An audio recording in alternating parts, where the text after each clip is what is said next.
திருவள்ளூரில் உள்ள பெரும்பாக்கம் நேதாஜி சாலை சித்தி புத்தி விநாயகர் கோவிலில் 108 சங்குகள் கொண்டு சங்காபிஷேகம் யாகம் நடத்தி மண்டல அபிஷேகம் நிறைவு.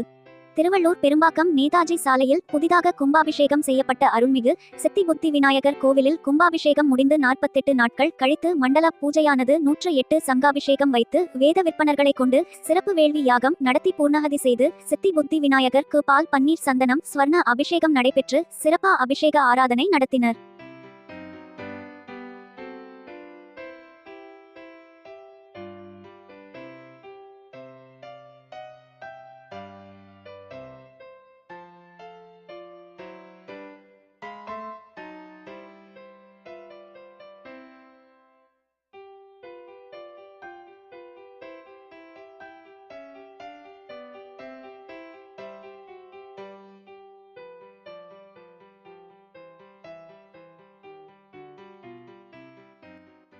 நூற்று 8 சங்குகளில் நாட்டின் பல்வேறு நதிகளில் இருந்து கொண்டுவரப்பட்ட தீர்த்தங்களை நிரப்பி யாக பூஜையும் அபிஷேகமும் நடத்தப்பட்டது.